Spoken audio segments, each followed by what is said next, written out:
All right, good morning, class.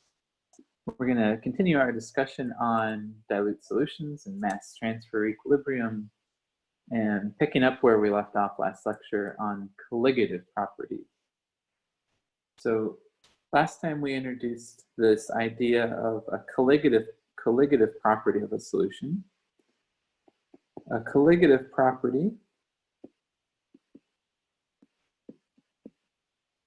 is one in which the details of the solute's identity is not important. Namely, it's a behavior of a dilute solution that is insensitive to the solute's identity, only how much solute there is.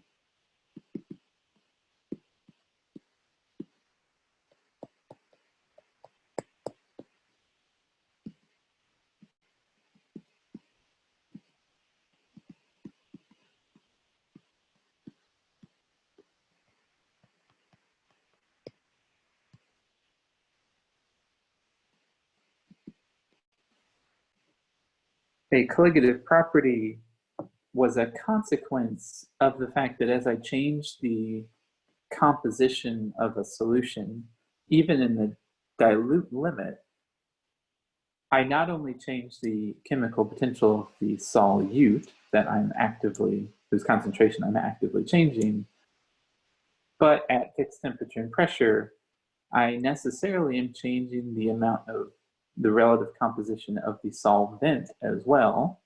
And that too has an impact on the solvent's chemical potential. And to the extent that the solvent's chemical potential affects changes in things like coexistence conditions and pressures, we can imagine that there are macroscopic consequences associated with making those compositional changes. This discussion really centers in a discussion of dilute solutions, and we can make some pretty sharp statements about dilute solutions because we know what the forms of their chemical potentials are.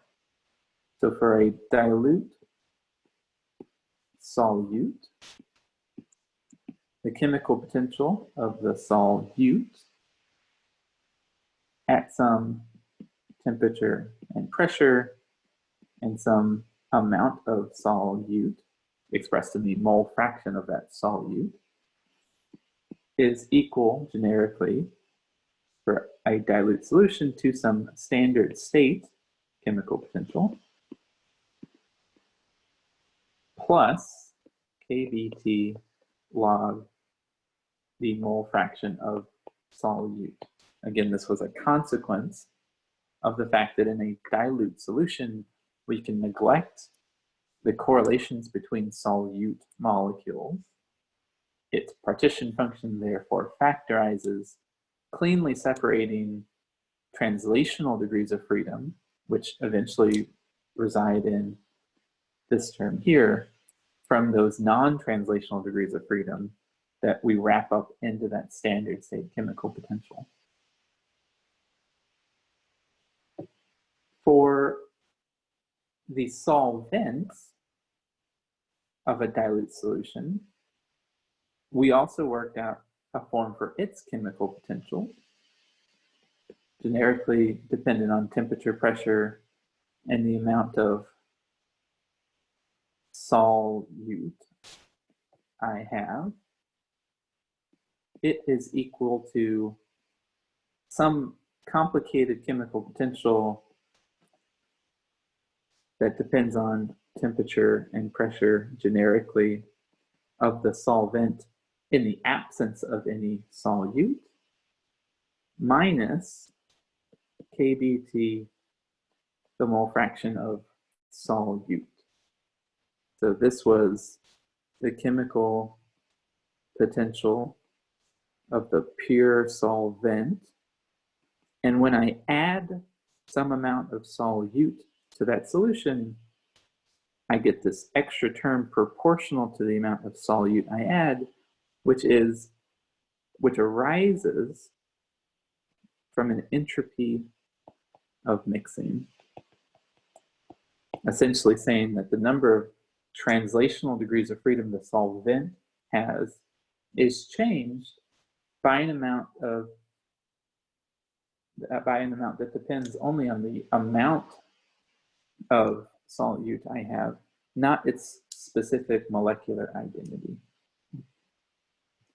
So the consequence of adding some dilute solution is to affect changes in the solvent chemical potential, as well as naturally there being a dependence on the solute chemical potential on that composition as well. And so we worked out a couple examples of colligative properties that I'd like to go back over again today to talk about a little bit more detail and give some more elaborations on those derivations, which I think were maybe a little rushed in that last lecture.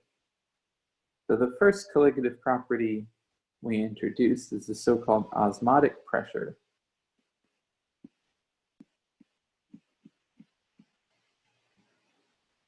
So this is a property one considers at fixed temperature.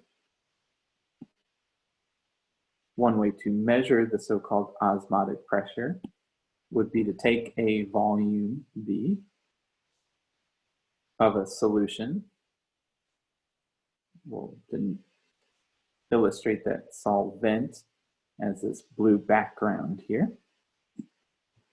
If I was to introduce into this volume a partition which separated where the solutes could be, because that partition is semi-permeable. So this is a rigid, semi-permeable membrane.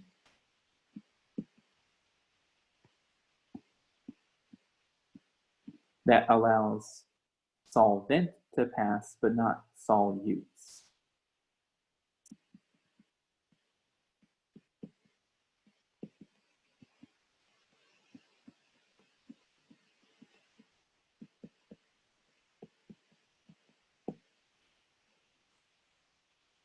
Now, in such a case, it is rigid, so it is maintaining constant volume in each of those subregions. The volume over on this side of the box, call it V1, and the volume on this side of the box, call it V2, are being held fixed. As a consequence, the pressures on either of those two sides need not be equal. We're not allowing volume to change. So volume will not move spontaneously to establish an equilibrium. We're holding that container rigid. And so in general, we might expect, give myself a little more room here, that there is some pressure on this side of the box, which is due to the pure solvent. Let's call that pressure P. And it need not be the case that the pressure of the solution be the same. In general, we might imagine that that is some pressure P plus some additional pressure we can call pi. Okay. So what must be true of this system? So we are fixing the temperature and energy is allowed to flow back and forth between these two regions. That must mean that the temperature is equal in the left and right hand side of the box. We just discussed that the pressure need not be the same because the volume cannot flow from one side of the box to the other. Similarly, the solute chemical potential is certainly different on the left-hand side of the box than from the right-hand side of the box, because there is no solute on the left. But because the solvent can move beyond and between that barrier, it must be the case that the chemical potential of the solvent is equal or uniform across this whole system.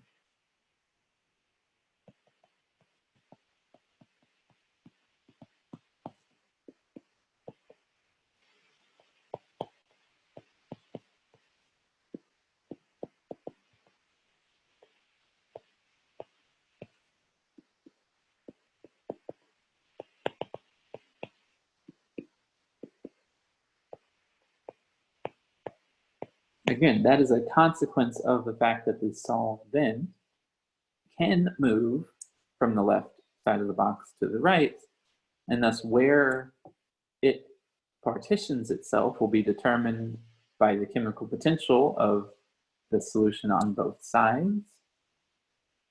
And at equilibrium, the chemical potential on the left and on the right must be equal. Okay, so from these dilute solution forms of the chemical potential, we can now work out the consequences of having a pure solvent on the left in equilibrium with a solution on the right. And so let's work that out.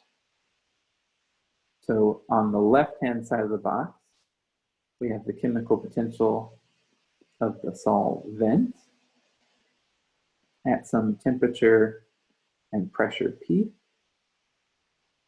in the absence of any solute. And that must be equal to the chemical potential of the solvent at the same temperature. Energy is allowed to move back and forth, therefore temperature must be the same. The pressure on the right-hand side of the box is P plus some pi, and there is a finite amount of solute on the left-hand side of the box. So what we're essentially finding even here is to note that the solvent chemical potential is being changed through two different perturbations. The fact that there is a finite amount of solute in the right-hand side of the box, and in general, that solute can exert an additional pressure, generate an additional pressure, which need not equilibrate because of that rigid membrane, and thus the pressure of the solvent on the right-hand side of the box might change. And through this equality, and assuming that these changes are small, consistent with the solution being dilute, we can understand the consequences of this relationship between the excess pressure, the osmotic pressure, and that mole fraction of solute. Okay, so let's break this apart into two pieces. Let's first note that the chemical potential of some pure substance, its pressure dependence is derivable from the Gibbs-Duhem relationship. The chemical potential in general is derivable from the Gibbs-Duhem relationship. If I remember what the Gibbs-Duhem equation tells me, at fixed temperature,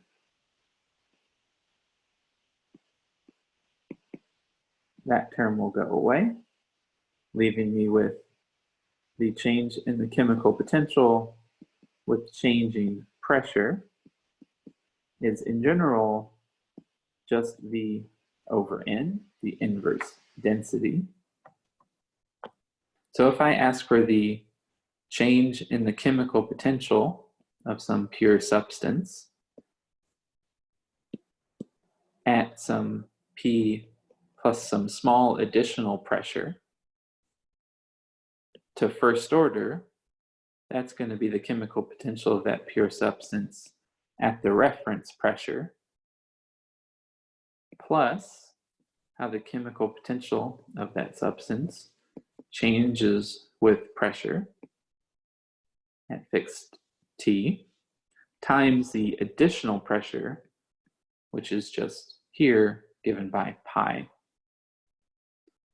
So rearranging, the change in the chemical potential as I increase the pressure from that reference pressure is given by V over N times pi. Now we also know that the chemical potential of the solvent at some temperature and pressure and mole fraction of solute is equal to, from our dilute solution relationship, the chemical potential of the pure substance less that kBT times the amount of solute that I have.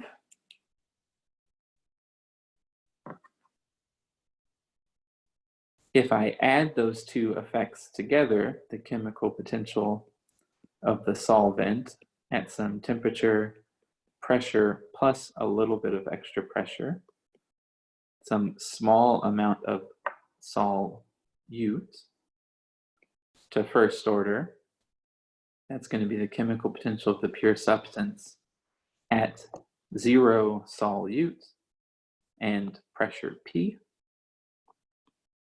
plus V over N times some additional amount of pressure minus kBT times the amount of solute I've added. Now my initial condition of equilibrium, that the pure solvent at a temperature and pressure P is equal to the solution chemical potential for that solvent at a temperature, a additional pressure P plus pi, and some amount of solute given by the mole fraction of solute. I now have an equation for the chemical potential of the solvent, which is that reference part. So it must be that the chemical potential of the solvent at T and P is equal to T and P plus V over N pi minus kBT sol. Now this is the chemical potential of the solvent in its pure state at that temperature and pressure. That's the same thing as this. That is the chemical potential of the pure state at that same temperature and pressure. So those cancel at equilibrium, leaving us with just these two terms, and rearranging, we find that kBT times the mole fraction of solute is equal to V over N times pi. If we bring the N over to the other side, I have pi times V. N times the mole fraction of solute is just the amount of solute I have, times kBT. So that's pi, the excess pressure generated from the solution. So PV is equal to N kBT, just like the ideal gas law.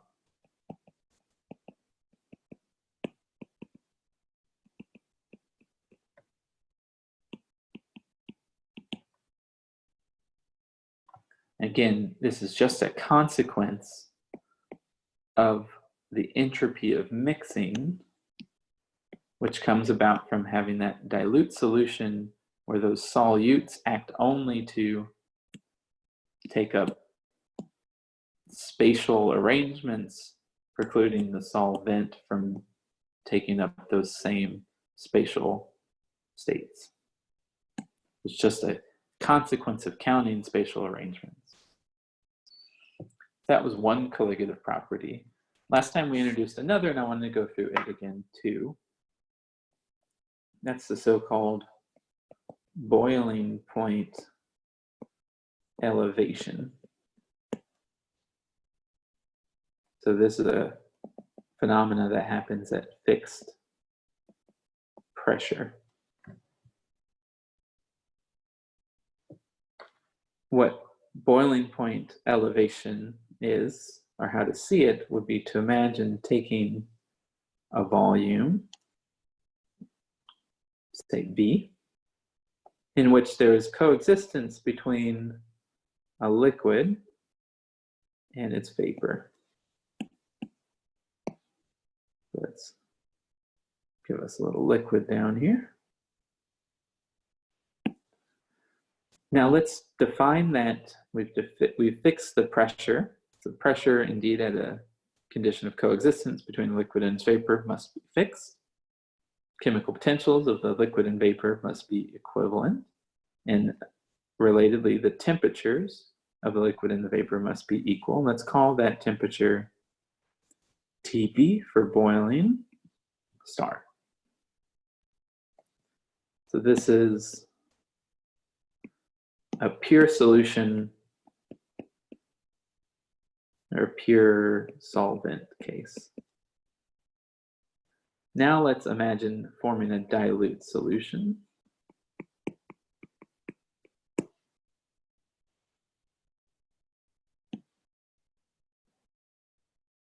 Now watch this little trick. Let me copy that and paste it. How about that, huh? I even get it all aligned. All right, so there's the dilute. So there's this original solution, and now let's make a dilute solution by sprinkling some amount of solute.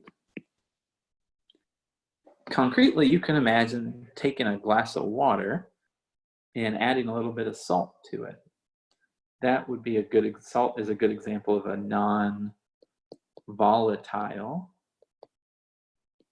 solute, a solute that will stay only in the liquid, will not evaporate into the vapor. So this will let us think only about the compositional change associated with adding that solute and how it affects only the liquid state, not both the liquid and its vapor. Now, as we've just seen in the context of the osmotic pressure, adding some amount of solute is going to change the chemical potential of the solvent. Now, at liquid-vapor coexistence, it has to be that the chemical potentials of the liquid and its vapor must be equivalent. And if we change the chemical potential of the liquid by adding some solute, the conditions of coexistence must necessarily change. And in fact, the coexistence temperature will generically change by some amount, delta T. Again, in the salty water example, you can imagine concretely that the boiling point, the boiling temperature of a solution of salty water is going to be different than the boiling point or boiling temperature of pure water. In fact, we will see that it must be the case that when you add some amount of solute, the boiling point increases, and hence the name boiling point elevation. What's kind of interesting is that as a colligative property, it must be the case that the amount that the boiling temperature increases is insensitive to whether or not I add some amount of salt or the same amount of sugar. In fact, it would be the same if I add the same amount of small peptides. Colligative property depends only on the amount that I add, not on the detailed molecular structure or identity of that solute. So let's work that out concretely. So we just said in words, and let me write down this, that the chemical potential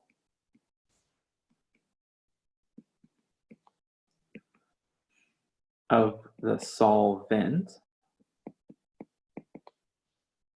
must be the same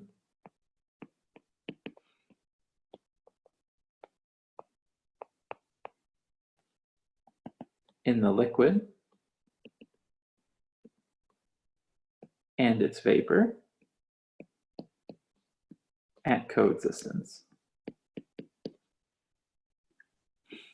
Now the pure solvent, that condition is easy to state. We would say that the chemical potential of the vapor at this boiling point, TB star, is equal to the chemical potential of the liquid at TB star.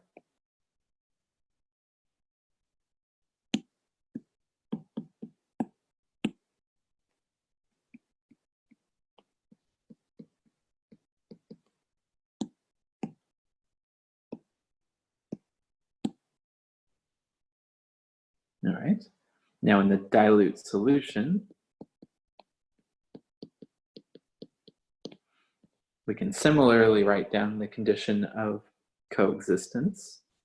And we would say that the chemical potential of the vapor, now at this increased temperature, at some new coexistence temperature, must be equal to the chemical potential of the solvent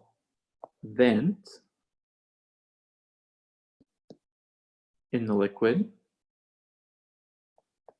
at some increased temperature, and with the addition of that solute.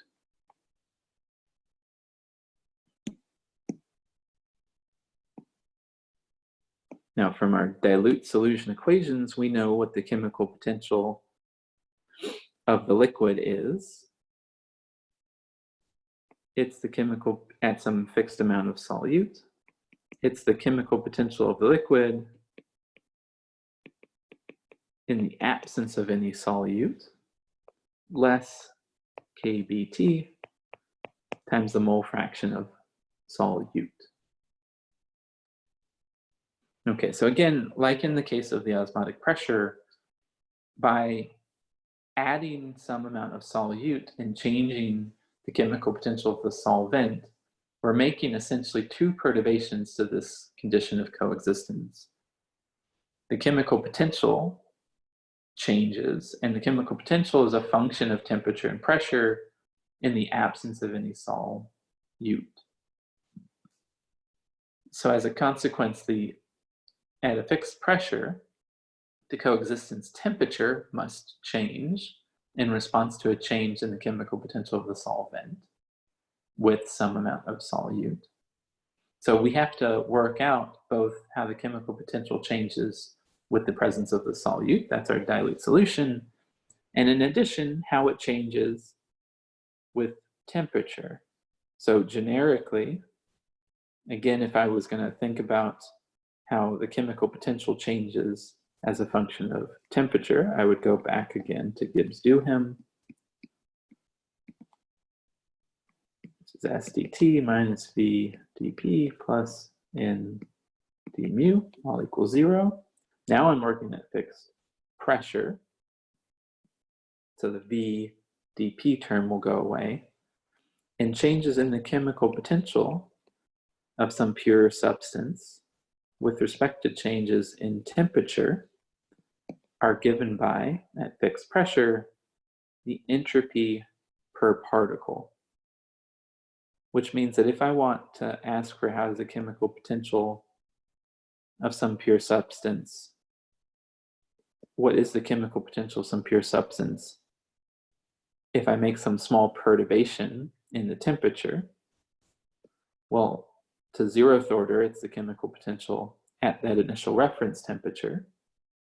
The first order correction is how the chemical potential changes with temperature.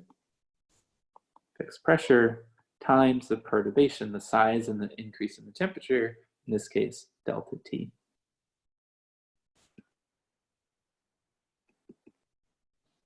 d mu dP we just worked out was the per particle entropy. So small changes in temperature affect changes in the chemical potential by an amount that is given by the entropy per particle. Okay, So again, if we put all of this together, we have at coexistence, this equation must be true. So we make a small change in temperature away from its reference temperature for the vapor. So in the vapor, I can write the chemical potential at the shifted temperature as the chemical potential at the reference boiling temperature less than the entropy of the vapor per particle times that perturbation in temperature, delta T.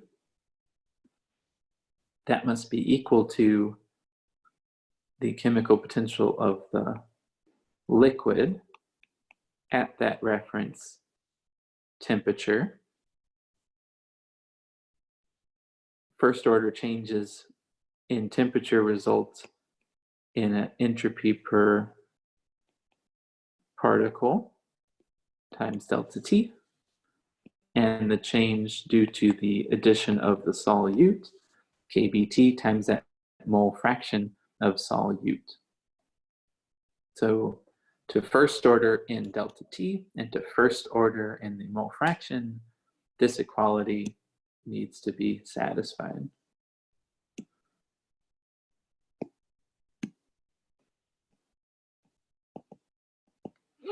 Now, the pure substance we said was in equilibrium, the liquid and its vapor, at TB, at the boiling temperature.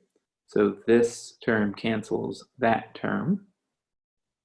And now I'm left just to rearrange this expression. So I will, if I bring, say, the mole fraction term over to the left, I have kBT. Now, if we were being really careful, one might ask, what temperature should that be? That should be this new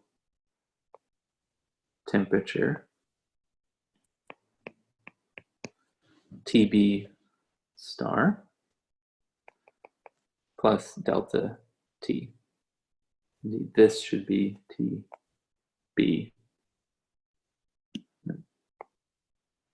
That should be the temperature that this chemical potential is at.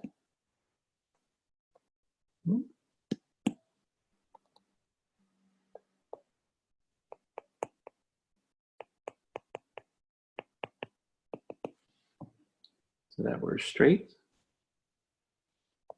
Okay, so rearranging, we have KB TB star plus delta T times the mole fraction of the solute is equal to delta T and the entropy per particle of the vapor less than the entropy per particle of the liquid.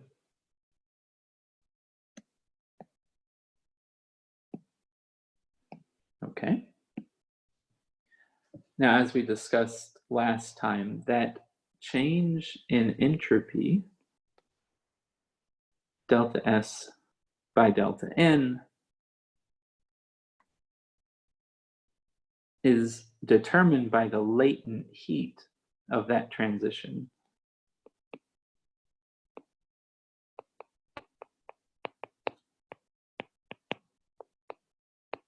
In this case, the latent heat of boiling. So let's call that Q boil over that boiling temperature. If I brought the temperature over to the left, I would have TDS. Indeed, that's what we mean by heat. So now, if I'm to rearrange this equation, let's do this in a couple steps. So I have KB TB, mole fraction of solute, plus KB delta T mole fraction of solute. If I bring the right-hand side of that equation over to the left, I have delta T over TB times the latent heat of boiling, and all that must equal 0. If I isolate delta T, that's essentially what I'm trying to solve for, is the increase in the temperature due to some amount of solute being present. I have a Kb mole fraction of solute minus latent heat over Tb, and that's equal to minus Kb Tb star mole fraction of solute. Okay, we're almost there.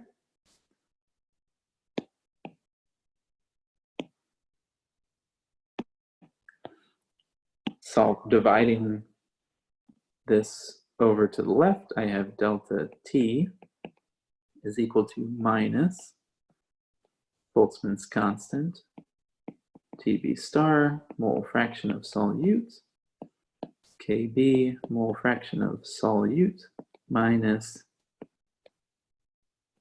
latent heat over the original boiling temperature. I'm worried this is going to get cut off when I export it. So let's bring that up there a little bit. Now, the mole fraction is very small. So to first order, I can ignore that term in the denominator, and I find that delta T is given by Kb, the boiling temperature originally squared, over the latent heat of boiling times the mole fraction of solute. So this is a strictly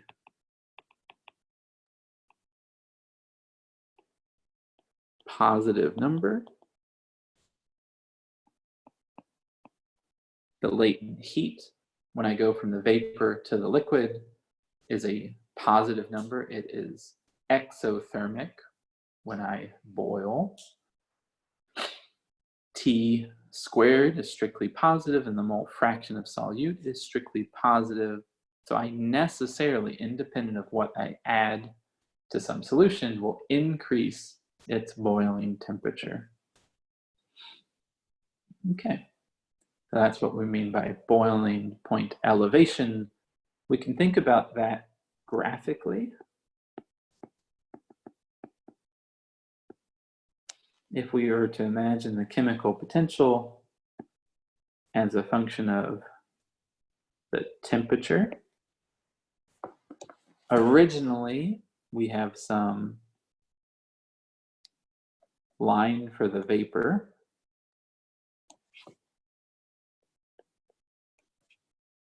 and some line for the liquid.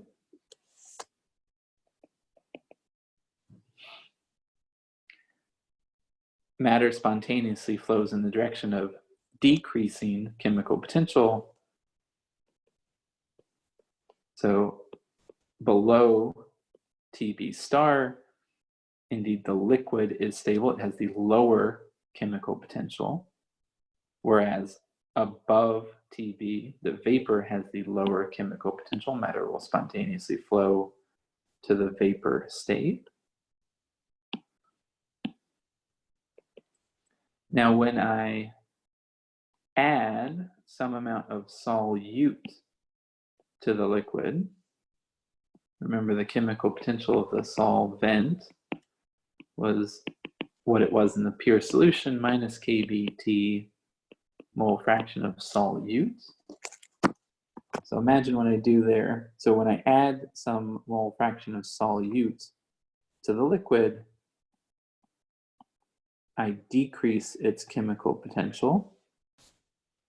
The intercept now shifts between the liquid and the vapor necessarily to some larger temperature. So this is exactly that delta T, that boiling point elevation. What do you think is the consequence if I thought about the same behavior but for the freezing transition?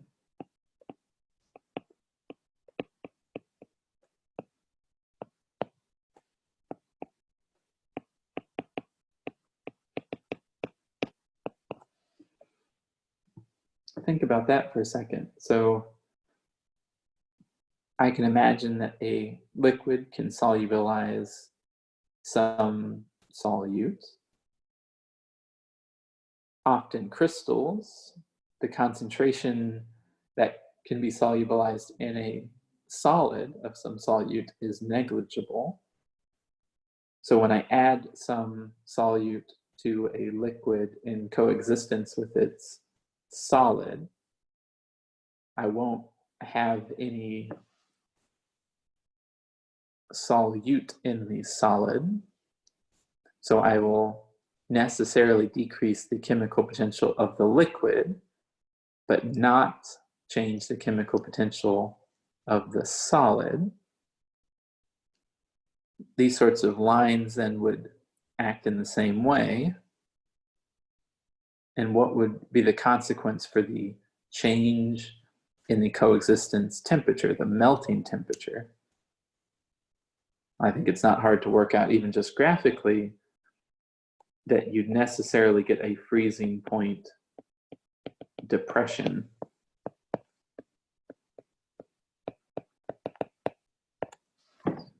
by adding some amount of solute to a solution.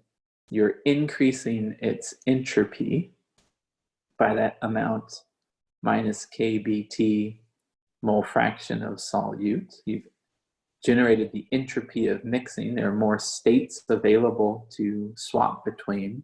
You've stabilized that liquid as a consequence, and therefore you have to go to lower temperatures in order for the liquid. The liquid is stable at lower temperatures than it would have been otherwise. The crystal will melt at lower temperatures than it would have if that solution was a pure substance. Indeed, this is the reason why one salts roads, for example. You mix some amount of salt in liquid ice coexistence, water and ice coexistence, you'll decrease that melting temperature, causing otherwise frozen liquid to melt. Okay. So those are macroscopic consequences of dilute solutions, of thinking about how a solvent accommodates some amount of solute. We're going to now, over the course of the next couple lectures, think about solvation at a more molecular scale.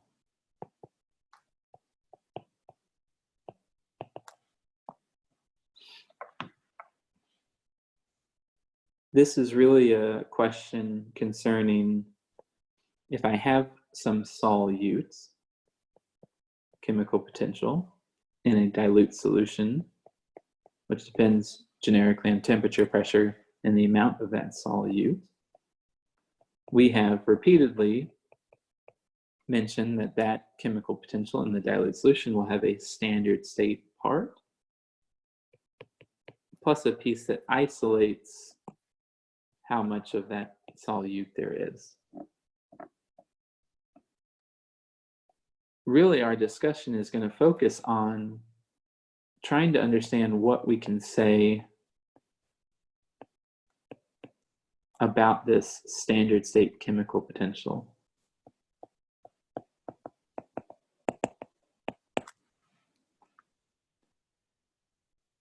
We know that that is a reflection of those non-translational states in the partition function. That standard state chemical potential contains in it the interactions with a solvent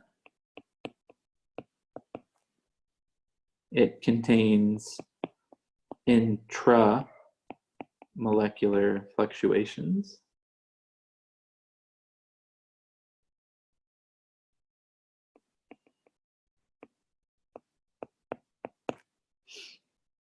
And generically, both are pretty complicated to try to think through.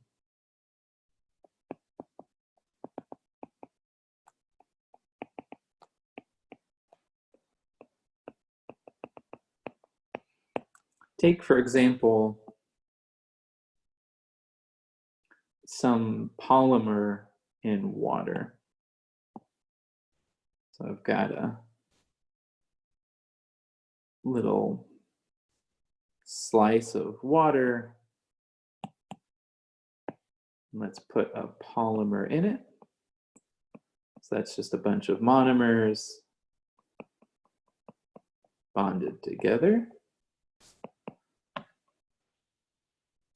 If I wanted to, I can imagine drawing a couple little water molecules as it solvates that polymer. Maybe hydrogen bonding with it.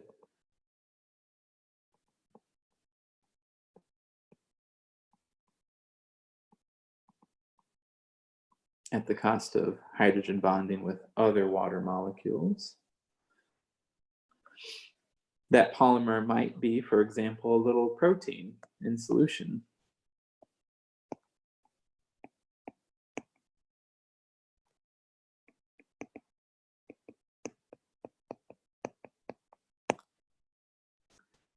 The intramolecular fluctuations that we might need to describe would be, say, how it folds or unfolds.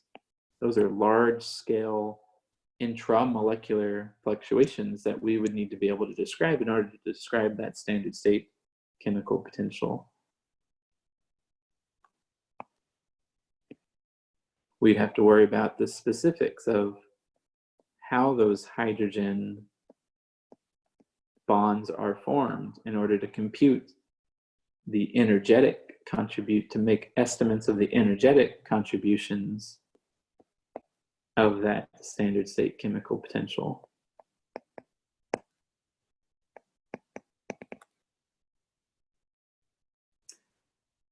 You know, it's not hard to imagine that one would need pretty detailed theories and pretty detailed models to make a lot of concrete statements about most solutes in solution.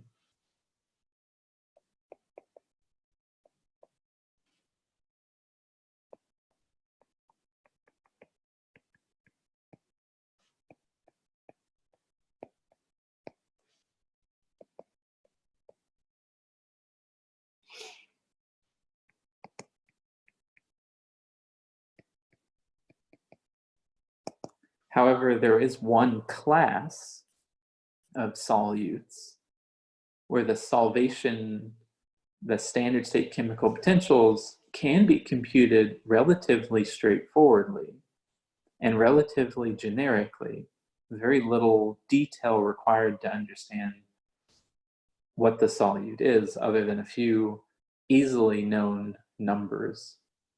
And that is in the context of the solvation of ions in polarizable media. So how ions are dissolved and solvated in something like water. That's an example where we can actually make a lot of headway into predicting and estimating what that standard state chemical potential actually is. And there's a good reason for why there is some simplicity in this case where there is not in many other cases. Just like when we discuss phase transitions and especially critical phenomena, at a critical point, the very large length scale fluctuations that correlated lots and lots of molecules washed out a lot of otherwise important molecular detail. And what we were left with was some simplicity, some simple models we could use that made quantitative predictions about that behavior.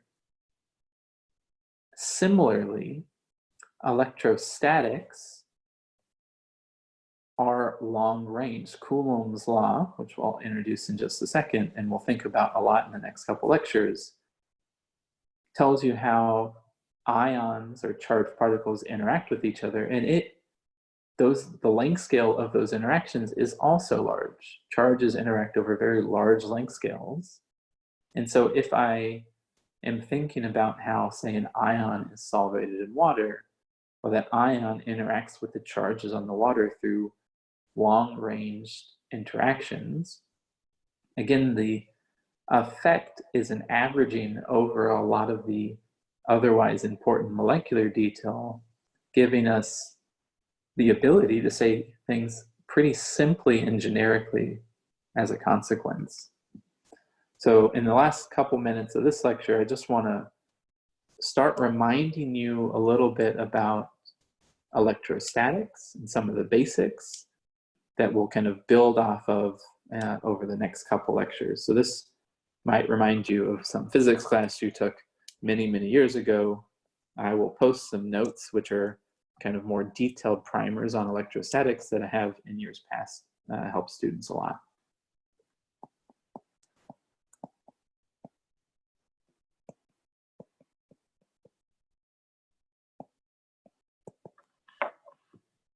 So electrostatics is often the dominating component of that standard state chemical potential for charged solutes. And so that's what our will really be the focus of our discussion.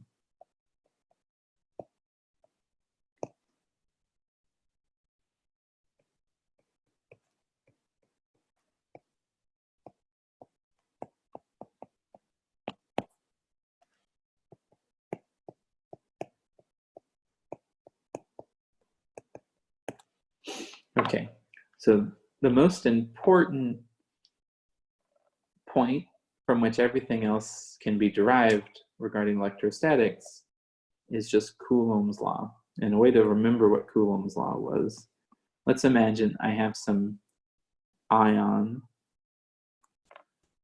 with some charge Z1 and another ion with some charge Z2 that are a distance r apart. Now let's give that distance a direction too, call it r vector. The first charge, Z1, is going to act on the second charge, Z2, exerting a force, and the direction of that force will be parallel to that displacement vector. So the force on particle 2 will be in that direction. Newton's third law says that forces are balanced, things are equal and opposite. That means that the force Z2 exerts on Z1 is in that direction, and let's call it F1.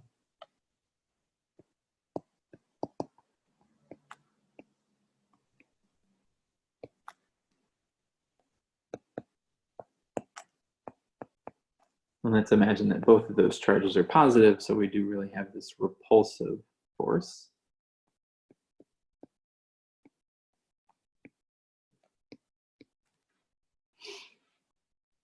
So I will denote r vector as the displacement distance and direction between Z1 and Z2. I will denote the modulus, or the magnitude of r vector, as little r without the vector hat.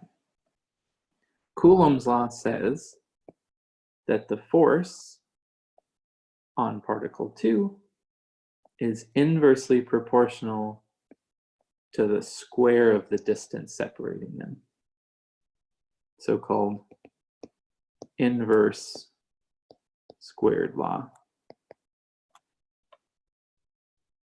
Writing in words what we wrote in pictures, F1 is minus F2.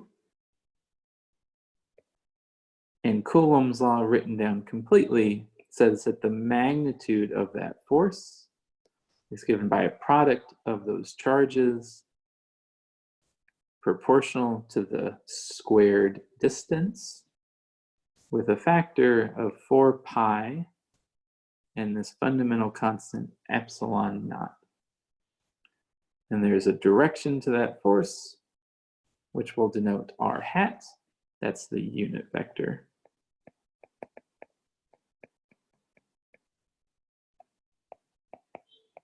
It's r vector over its modulus.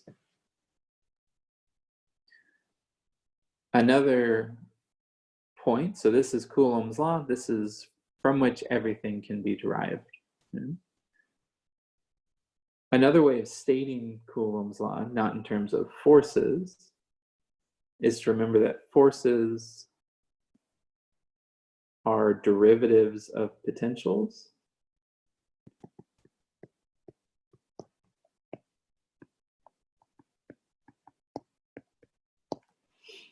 So if I wanted the potential for that set of two ions separated by a distance r apart, well, I could integrate that force, and what I'd find is that the potential is proportional to z1 times z2, that set of constants. And when I integrate r squared, I get a single factor of r. If we were to absorb the 4 pi epsilon naught into our definition, our unit system for a charge, we could define a little qi as zi over the square root of 4 pi epsilon naught, so that we can now write Coulomb's law in a compact notation that says the potential for two charges separated a distance r apart is the product of these two charges in that specific unit system divided by their distance, and the corresponding force on particle I, which is a vector, has both magnitude and direction, is the gradient of that potential, or the product qi qj over r squared, and then that unit vector.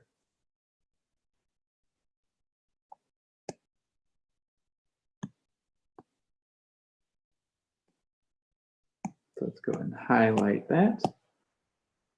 Because once you remember Coulomb's law, everything else we're going to talk about in some amount of sophistication, how an ion will be solvated by a polar solvent, all does boil down to just applications of this fundamental law, of Coulomb's law.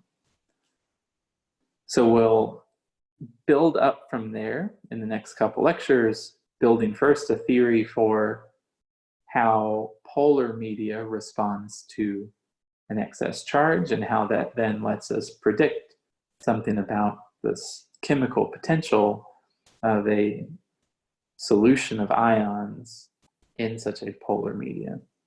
All right. Thank you all for your attention and stay safe.